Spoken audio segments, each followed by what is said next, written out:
आज की कहानी है एक ऐसे परिवार की जिसे एक परफेक्ट नैनी मिलती है। हंसमुख, मेहनती और बच्चों से बेहद प्यार करने वाली। लेकिन धीरे धीरे उसी प्यार की वजह से उनके बच्चों की जान खतरे में पड़ जाती है। पेरिस शहर की एक सर्द सुबह मिरियम और पॉल, एक साधारण कपल, अपने दो बच्चों के साथ रहते हैं। मिरियम पहले एक वकील थी, लेकिन जब बच्चे पैदा हुए उसने अपना करियर रोक दिया और घर पर ध्यान देने लगी। कुछ साल बाद जब बच्चे थोड़े बड़े हुए तो उसके अंदर फिर से काम पर लौटने की इच्छा जागी। लेकिन समस्या ये थी कि अगर वो बाहर काम करेगी तो बच्चों का ख्याल कौन रखेगा। पॉल तो पहले से ही काम पर जाता था और उसे अपनी नौकरी छोड़ने का सवाल ही नहीं उठता था। यही सोचकर दोनों पति पत्नी ने तय किया कि बच्चों के लिए एक नैनी रखी जाए। कोई भरोसेमंद औरत जो दिन भर बच्चों का ख्याल रख सके, खाना खिलाए, पार्क ले जाए और सुरक्षित माहौल दे। उन्होंने अखबार और एजेंसियों के जरिए नैनी की तलाश शुरू की। कई उम्मीदवार आए, पर या तो वो बहुत महंगी थी या फिर उनका अनुभव अच्छा नहीं था। फिर उनकी मुलाकात हुई लुइस से। पहली ही मुलाकात में लुइस बहुत परफेक्ट लगी। साफ सुथरी, सभ्य, सलीके से बोलने वाली और बच्चों के साथ बेहद प्यारे तरीके से पेश आने वाली। बच्चों ने भी तुरंत उसे पसंद कर लिया। पॉल और मिरियम को लगा कि यही सही इंसान है।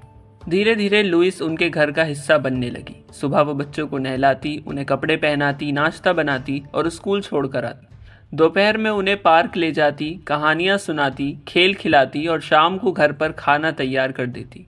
सब कुछ इतना परफेक्ट लग रहा था कि मिरियम और पॉल को राहत मिली। उन्हें लगा कि अब जिंदगी फिर से पटरी पर आ रही है। मिरियम ने अपनी वकालत की नौकरी फिर से शुरू कर दी। दफ्तर के काम में वो डूब गई और पॉल भी अपने प्रोजेक्ट्स में व्यस्त रहने लगा। जब भी दोनों घर लौटते तो बच्चे हंसते मुस्कुराते मिलते और घर भी साफ सुथरा होता। उन्हें लगता कि लुइस उनके लिए भगवान का तोहफा है।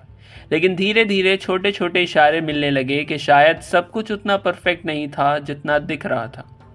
लुइस अपनी निजी जिंदगी के बारे में कभी कुछ नहीं बताती थी। जब भी उससे पूछा जाता कि उसका परिवार कहाँ है, उसका पति कौन है या उसके बच्चे हैं या नहीं, वो या तो टाल जाती या बहुत ही छोटी अधूरी बातें करती। कभी कहती कि उसका पति अब नहीं रहा, कभी कहती कि उसकी बेटी बड़ी होकर कहीं और चली गई।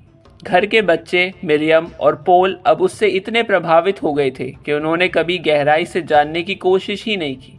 उन्हें बस इतना पता था कि वो काम में परफेक्ट है और यही उनके लिए काफ़ी था। लेकिन लुइस का असली रूप बहुत धीरे धीरे सामने आना शुरू हुआ। वो बच्चों से बहुत लगाव दिखाती थी, इतना लगाव कि कभी कभी वो उनके माता पिता से भी ज़्यादा अधिकार जताने लगी।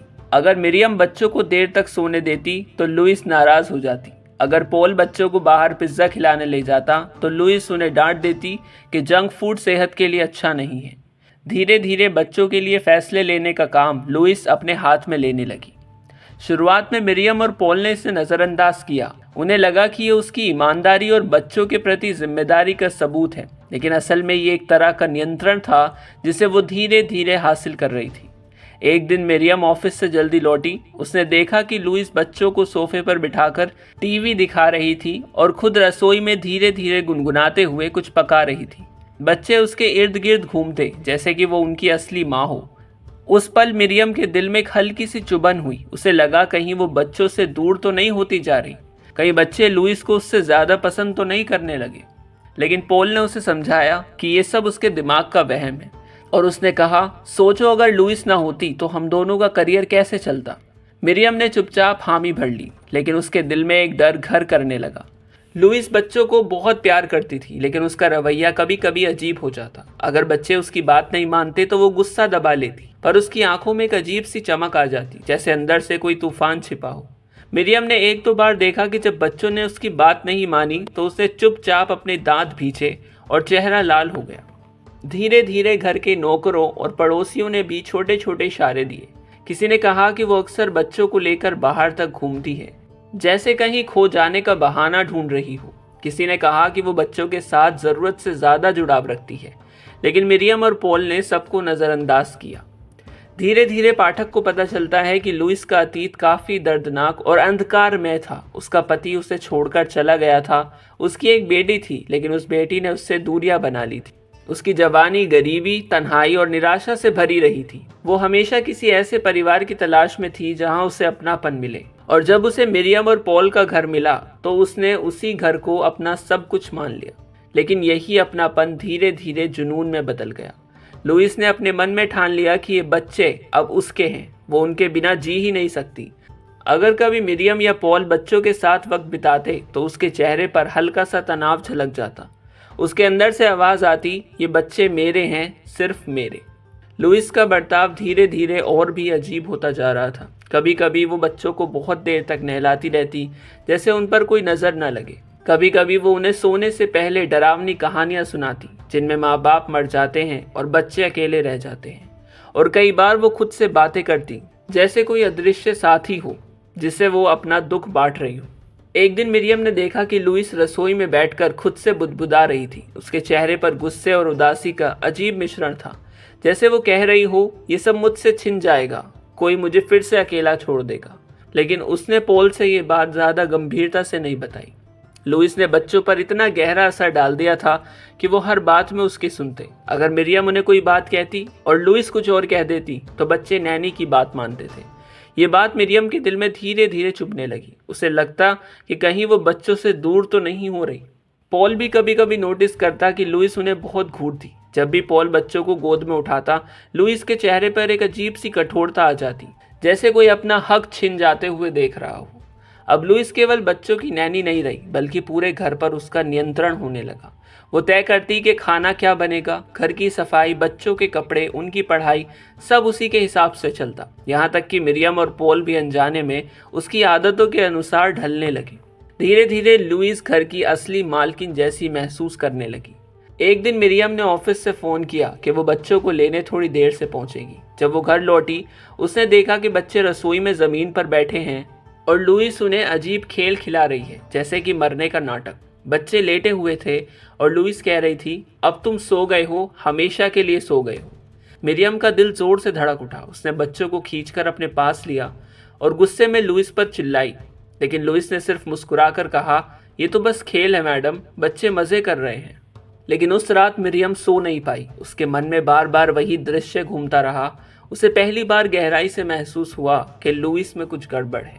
अब लुइस के अंदर एक डर लगातार बढ़ता जा रहा था कि कहीं एक दिन ये परिवार उसे निकाल न दे। उसका अतीत उसे सताता रहता था। उसके पति ने उसे छोड़ दिया था, उसकी बेटी उससे दूर हो गई थी। उसके पास खोने को अब और कुछ नहीं था सिवाय इस परिवार और इन बच्चों के।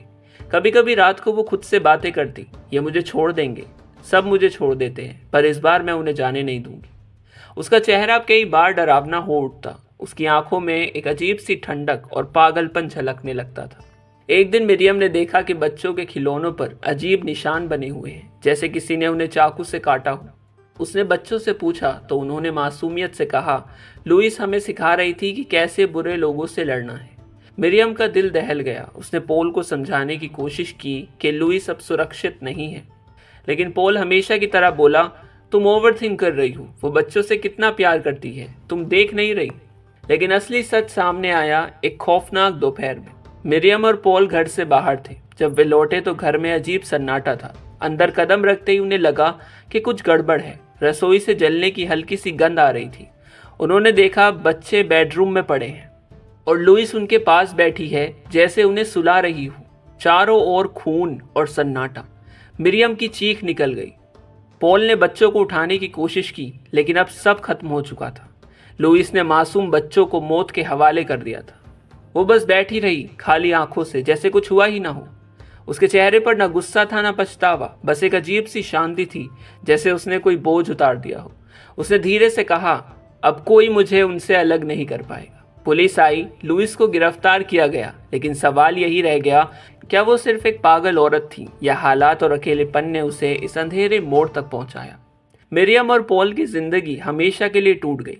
वो गिल्ट में जीने लगे कि अगर उन्होंने पहले चेतावनियों पर ध्यान दिया होता तो शायद उनके बच्चे बच जाते।